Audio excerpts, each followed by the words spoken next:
দীপ্তি automobile. Hey guys, আজকে আমাদের topic হচ্ছে BS6 এই সাইন গাড়িতে সফটওয়্যার কী করে আপডেট করা হবে তার ওবিডি দ্বারা সিস্টেম আমরা দেখাবো। তো দেখতে থাকো সামনে কী করি।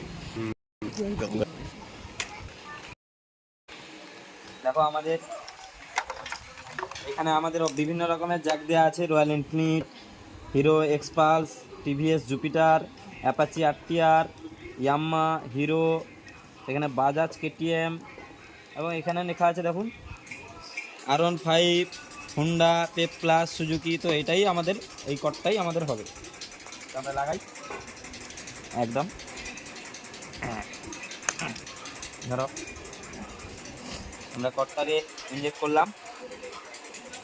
এবার আমরা মেশিনের দ্বারা চেক করবো যে এই গাড়িতে কোনো সমস্যা আছে কিনা।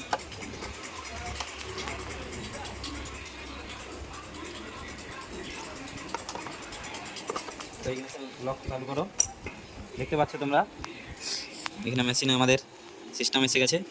আমরা চেক করবো যে এই সিস্টেমের কোনো অসুবিধা আছে কিনা। আমাদের মেশিন চেক করছে।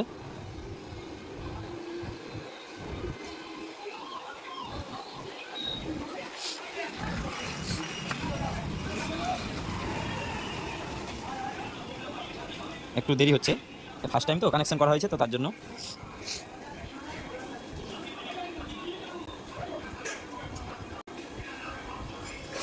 দেখো আমাদের সিস্টেম পরপর আগের দিকে যাচ্ছে।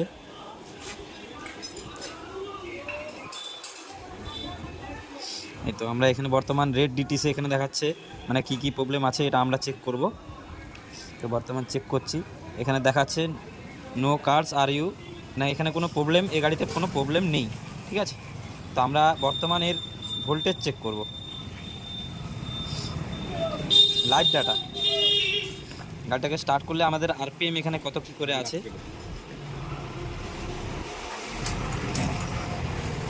দেখো, ডবল স্ট্যান্ড করো।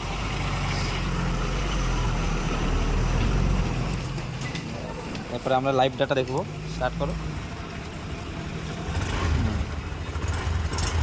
দেখো আমাদের গাড়ি স্টার্ট করা আছে, এখানে আরপিএম দেখাচ্ছে, দেখো আরপিএম পার মিটার আরপিএম দেখাতে পাচ্ছ যে 1259, 1214।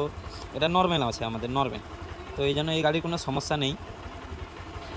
তো আমরা সব কিছু দেখিয়ে দিচ্ছি তোমাদের, কত টেম্পারেচার কত আছে, কোন সেন্সারের কত কি ব্যাপার, এগুলো আমরা দেখিয়ে দিলাম তোমাদের, ঠিক আছে। তোরা ইরেসে যাব, আমরা ইরেস করি। এবারে আমরা এর ভোল্টেজ চেক করবো, ব্যাটারিতে ভোল্টেজ কিভাবে আসছে। এই যে ভোল্টেজ আমাদের দেখতে পাচ্ছ, ভোল্টেজ সিস্টেমে আমরা গেছি, এর ওকে। দেখো ভোল্টেজ আমাদের 13-12 উপরে আছে, মানে কোনো অসুবিধা নেই। আরও অ্যাক্সেলেটার দিলে আমাদের ভোল্টেজ বাড়বে। দেখতে পাচ্ছ 14 হয়ে গেছে, মানে 14 হয়ে গেছে, মানে নর্মালি আমাদের ব্যাটারিও চার্জ হচ্ছে, সব কিছু ঠিক আছে, ঠিক আছে। আর আমরা বর্তমান এখন আর কোনো কিছু চেক করার মতো কিছু নেই বর্তমানে, কেননা এই গাড়িতে কোনো সমস্যাই নেই, ঠিক আছে। তো আজকের জন্য এই টপিকটা, ঠিক আছে।